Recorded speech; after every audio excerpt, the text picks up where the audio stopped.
Cette émission vous est présentée par la Capitale Assurance Générale. Vos fabricants de motoneige Ski-Doo, BRP et Yamaha. Et par Choco, fabricant des vêtements Ice Rock. Bonjour tout le monde, bienvenue à l'Histoire de Sentier. Cette semaine, je vous amène du côté de Chibougamau pour savoir qu'est-ce qui s'est passé avec la motoneige sous-marine de Ken. On va aussi rencontrer pour son deuxième reportage Francine Saint-Laurent sur la randonnée qu'ils ont fait des Rangers du Grand Nord. On essaie une nouvelle motorisation chez BRP dans un grand touring, le 900 Ace. On en parle avec Ken. Et bien sûr, l'Odyssée motoneige se poursuit sous la pluie. Ouais.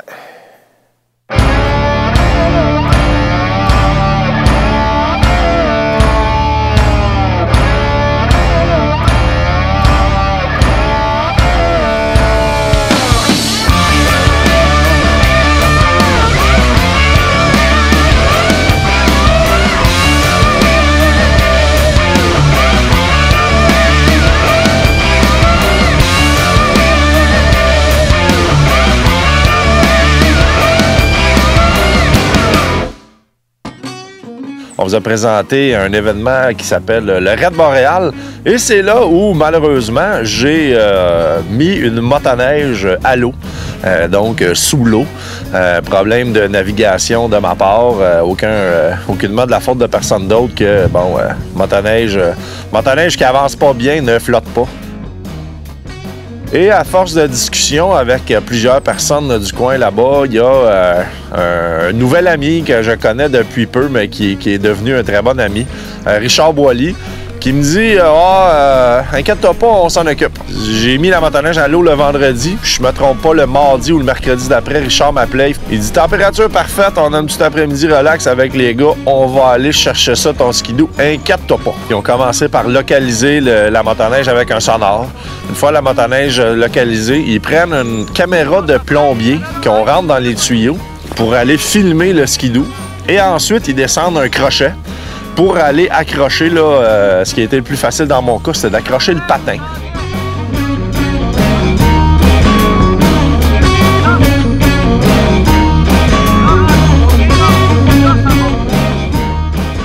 Et tire, bon, bien évidemment, le but c'est de monter la motoneige le plus haut possible, puis après ça, la tirer vers le bord.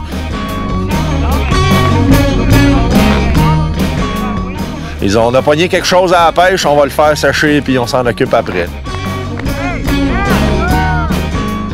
Faut s'entendre que, bon, le Raid Boréal, à la base, c'est fait pour les gens qui veulent être un petit peu plus extrêmes.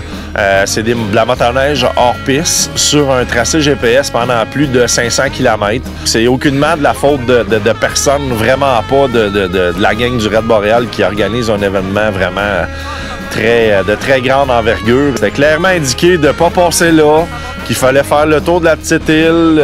On avait un briefing la veille, mais bon. Malheureusement, il est arrivé ce qui est arrivé, mais grâce à des armes très généreuses de 7-8 personnes de Chibougamau, je sais à quel point les gars ont travaillé fort et justement, je tiens à remercier tous ces gens-là.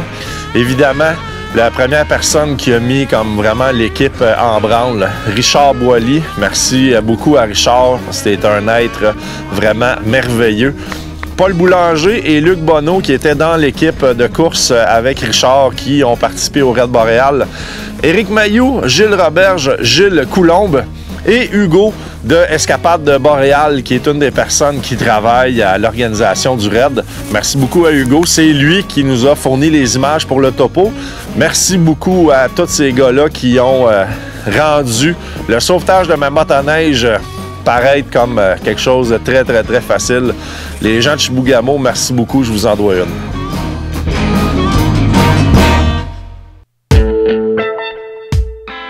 Cette semaine, on a décidé de vous présenter la Fédération des clubs de motoneigistes du Québec en quelques chiffres et statistiques qui seront sûrement vous intéresser. La FCMQ, c'est donc une position au premier rang des fédérations motoneiges du Canada en nombre de membres ainsi qu'en kilomètres. 12 employés permanents et 8 agents de liaison. 13 régions administratives qui couvrent le Québec en entier. 40 ans d'existence en 2014. 53 patrouilleurs provinciaux. 202 clubs affiliés. 479 surfaceuses pour maintenir la qualité des sentiers. 1400 agents de surveillance de club. 5000 bénévoles. 32 000 km de sentiers balisés et sécurisés exceptionnels. 94 238 membres pour la saison 2012-2013. Plus d'1 million d'heures de bénévolat annuellement. L'industrie de la motoneige au Québec, quant à elle, c'est un produit d'appel touristique unique et parmi les plus importants selon Tourisme Québec. 176 564 motoneiges immatriculés. 250 millions de retombées fiscales pour le gouvernement. 2 milliards de dollars de retombées économiques annuellement. Sur ces chiffres qui en disent long, on vous rappelle que la journée porte ouverte de la FCMQ dans tous les sentiers de la province se tiendra les 8 et 9 février prochains. Visitez le site de la Fédération pour toutes les informations. Vous aimeriez partir en randonnée avec Histoire de Sentier et surtout avec son animateur extraordinaire? Ça, c'est moi.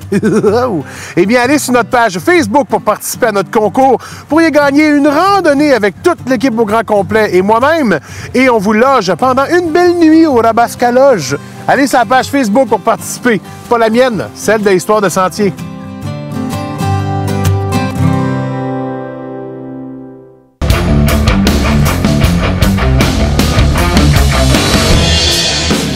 Cette semaine, on a essayé un grand touring. OK, inquiétez-vous pas, là, on aime les grands tourings, c'est super le fun. Mais ce qu'on voulait essayer, en fait, c'est le nouveau moteur de Bombardier, le 900 Ace. La nouvelle motorisation qui a été introduite à la fin du printemps l'année dernière, donc mars 2013. Okay. On a pu voir que c'était une très grande avancée technologique au niveau de la motoneige. Ce qu'il faut savoir du 900 Ace, c'est qu'il y a 3 moteurs sous le capot.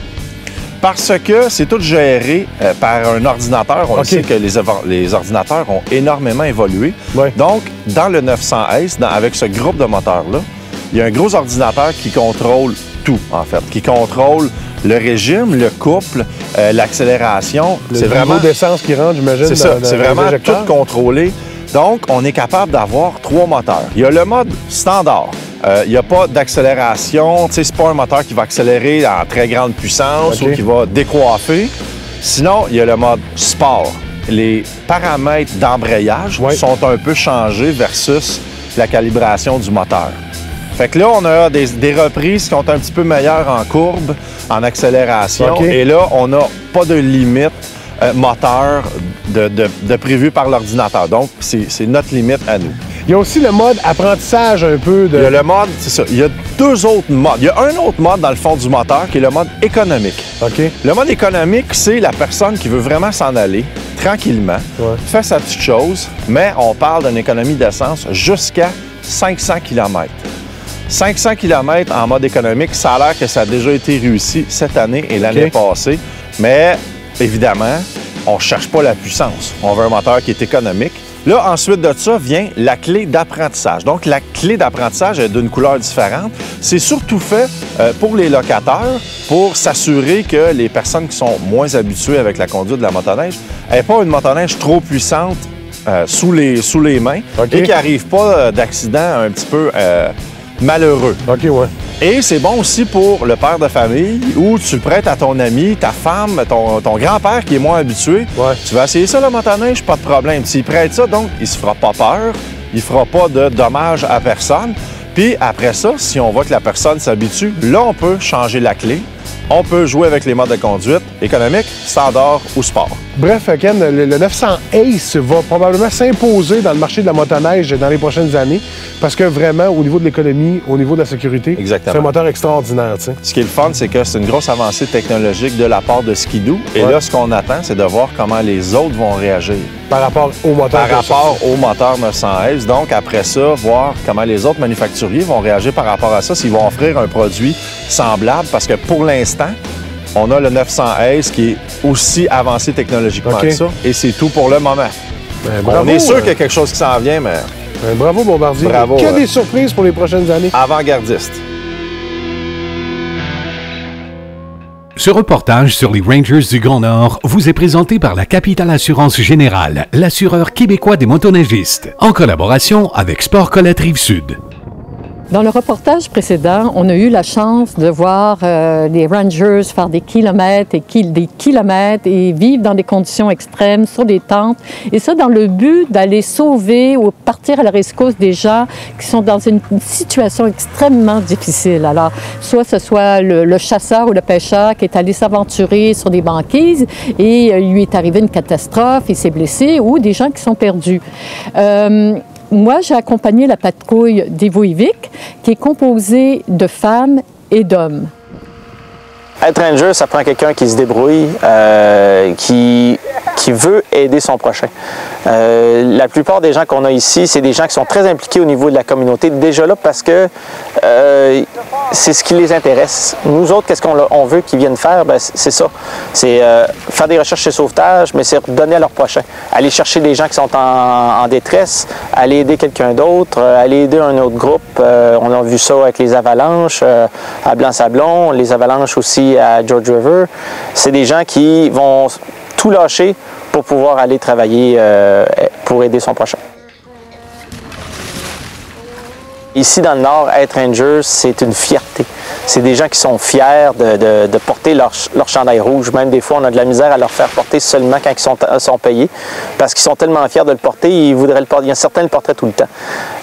Ils sont fiers de ça parce qu'ici, ils accomplissent beaucoup. Toutes les recherches et sauvetages, souvent dans le nord du Québec, surtout ici au Nunavik, sont effectuées en plupart par des rangers. Les personnes qui vivent ici dans le nord sont des personnes dans des coins isolés. Alors, plusieurs décident de joindre les rangers.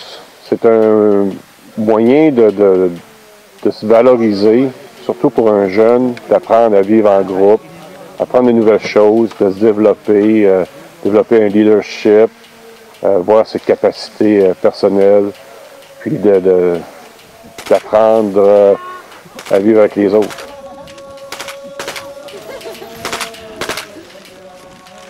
Les Rangers canadiens doivent faire 12 jours d'entraînement annuel. Donc, on fait les 6 premières journées en classe, soit qu'on fait l'administration personnelle. Ensuite, on donne l'entraînement, premiers soins, carte et boussole, GPS, technique de recherche sauvetage. Et puis, une fois que tout cela est complété, on se déploie dans la toundra et on met en application ce qu'on a appris en classe.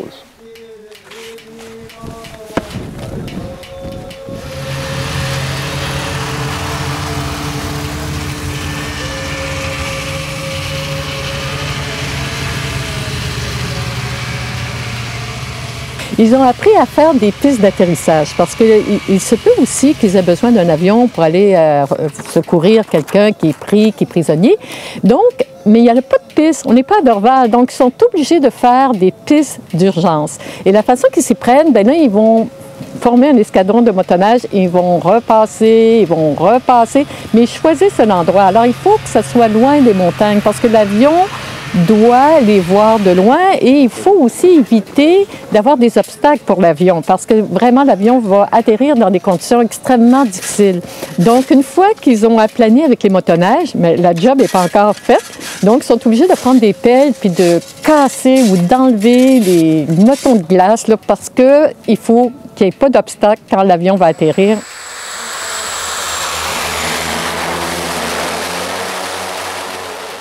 Malgré cet entraînement vraiment difficile et que les Rangers utilisent leur motoneige pour travailler très fort, c'est quand même un plaisir parce qu'ils aiment tellement faire la motoneige que même cette formation qui est très difficile sous un climat vraiment hostile, ils y trouvent plaisir. J'aime beaucoup la motoneige. Le printemps, c'est parfait ici. La neige est molle, le temps n'est pas trop froid. Comme on peut voir, il y a que du plein air et des traces de motoneige que tu peux faire. C'est vraiment plaisant de faire de la motoneige ici. Constater sur le terrain à quel point ils travaillent fort et puis la formation est vraiment difficile dans un climat très dur. Mais ils ont des petites récompenses parce que le soir, rien n'est plus beau que de voir un coucher de soleil sous la toundra.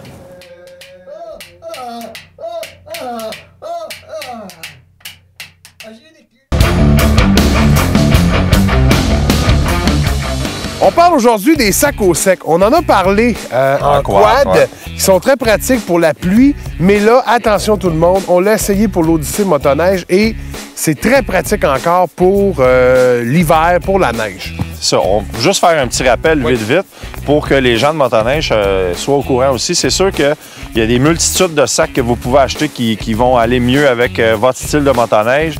Mais si vous voulez avoir quelque chose de polyvalent et qui va très bien. On s'entend qu'on l'a vraiment bien testé à la pluie, au gros froid, dans la grosse neige. Et tous nos vêtements sont restés au sec. Donc, c'est les fameux sacs étanches qu'on appelle les sacs étanches de canot. Vous en avez 3 modèles différents ici. On a le modèle plus conventionnel qui est vraiment le sac rond tubulaire. Lui qui se ferme en haut. Lui qui se ferme, ça. On le prend en haut, on le tourne et il ne peut pas rentrer d'eau à moins qu'il soit percé. Ensuite de ça, on a un deuxième modèle comme celui-là qui est ceux qu'on avait justement pour l'Odyssée Quad. Donc, il est encore très bon. Mon sac de l'Odyssée Quad, on s'en sert encore. Il va super bien. Celui-là, il y a plusieurs poignées et sangles pour le transporter en sac à dos. Si jamais c'est votre seul sac de voyage, il peut se faire en sac à dos, il peut se faire en sacoche de côté. Et le dernier modèle, celui-là, il est un petit peu plus gros que les autres. C'est un 75 litres. Et très simple, hyper hermétique, profil bas, donc très facile à installer. Puis l'air s'enlève, c'est ça qui est trippant, c'est que l'air s'enlève, tu peux écraser le sac comme il faut. Enlève l'air, il y a tout l'air dedans. Tout est là. Bon, on parlait justement des élastiques. Moi, je sais que c'est pas tout le monde qui aime ça travailler avec les élastiques. Chose bien importante, premièrement, si vous êtes capable, installez-le à 2. Il faut vraiment que ça soit serré, un élastique, pour s'assurer que vos bagages vont tenir. Même aussi pour la sécurité, c'est important de le faire à 2 parce que sinon, un qui le tient à l'autre bout, qui l'échappe, poum, ça peut t'envoler dessus. Fait que c'est important qu'il y en ait un qui le tienne à un bout, puis l'autre aide à... Il y en a un qui aide pour tenir la tension, puis la deuxième personne va accrocher pour plus de sécurité. Et un conseil très important que les gens ne savent peut-être pas, si votre élastique est complètement étiré, donc tensionné au maximum, et vous le laissez à l'extérieur, il va rester étiré. Donc, le lendemain matin, vous sortez pour réattacher vos sacs. Là, il est trop tard, l'élastique est déjà au maximum, vous en rendrez peut-être pas compte. Vous allez vous rattacher et l'élastique va étirer avec le réchauffement de la température dans la journée et vous allez finir par perdre vos bagages. Donc, il faut les rentrer à l'intérieur au chaud, qu'ils reprennent leur position d'origine. Puis, ça aide justement à les conserver. Ils vont vous durer plus longtemps. Puis on s'entend que c'est pas une dépense très chère, un élastique comme ça. Si je me trompe pas, ça coûte 3 $. Ça va très bien. Des heures et des heures de plaisir en motoneige. Exactement. Fait que ça peut vous aider.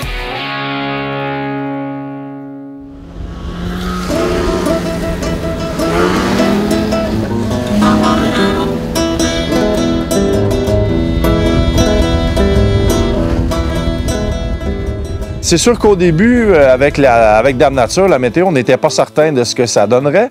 Mais bon, coûte que coûte, on décide qu'on part. Et là, on se rend compte qu'il va peut-être avoir plus d'eau qu'on pense. Le but, c'était de partir de Rigaud et s'en aller jusqu'à Montebello. Et il y a eu un obstacle en partant qui est un lac. En fait, un gros lac assez énorme. C'était le plus gros qu'on a traversé, c'est celui-là. Et le lac était très slotcheux, donc ça a été très compliqué à se décider si on allait y aller ou pas. On savait que le fond était correct parce qu'on s'était informé au club. Le club avait fait les mesures, mais il y avait de la slotch sur le lac. La particularité de traverser les rivières et les lacs en premier, bon, la première chose à faire, il faut se renseigner si c'est un lac à traverser. Deuxième chose, savoir si c'est balisé. Quand c'est balisé, on sait qu'il n'y a pas de problème. On nous a donné des chiffres comme 12 pouces de glace. C'est en masse pour passer en motoneige. Il n'y a pas de danger.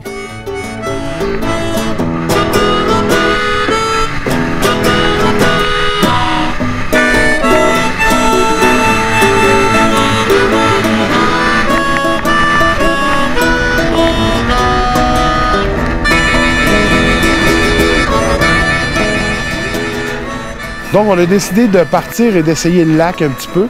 Il y avait de l'eau dessus, il y avait un peu de slotch, mais ça s'est super bien fait. Mais quand même assez stressant comme expérience.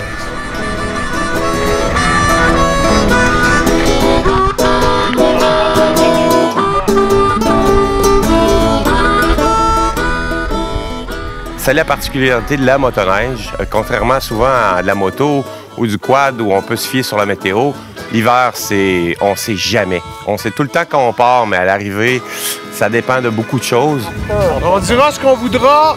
C'est la chose la plus... le fun et quand même challengeant que j'ai fait de ma vie.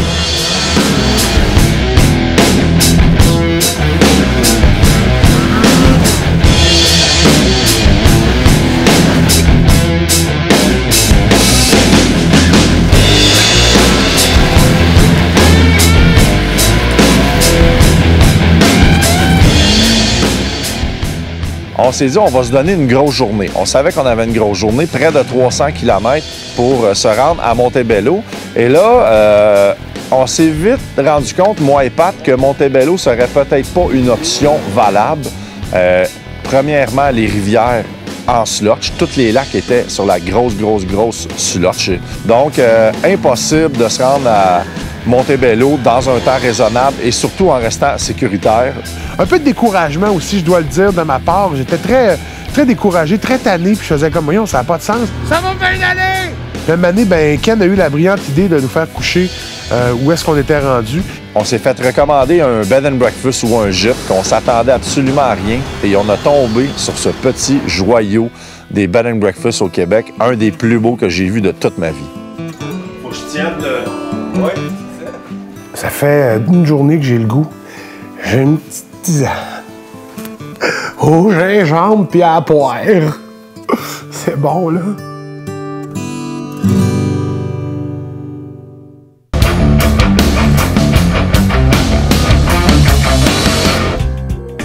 D'une qualité exceptionnelle, le réseau de 356 km qui relie la Mauricie, la Naudière et les Laurentides fait la fierté de M. Jean-Claude Raymond, et avec raison. Président du club de motoneige L'Aiglon de Chute-Saint-Philippe, il en est le principal artisan. À 75 ans, M. Raymond se dévoue encore sans compter. Mais comme il le dit avec humilité, je ne fais que redonner ce que j'ai reçu. Quel beau témoignage. Merci, M. Raymond. Participez au grand concours Plaisir sur neige et sur terre de la Capitale Assurance Générale et courez la chance d'être l'un des 4 gagnants d'une motoneige ou d'un quad. Les gagnants seront dévoilés à l'événement Plaisir sur neige et sur terre qui se déroulera le samedi 1er février 2014 à la ville de Saguenay. Venez y rencontrer notre animateur, Philippe Laprise. Pour plus d'informations et pour participer, visitez le rds.ca/HDS.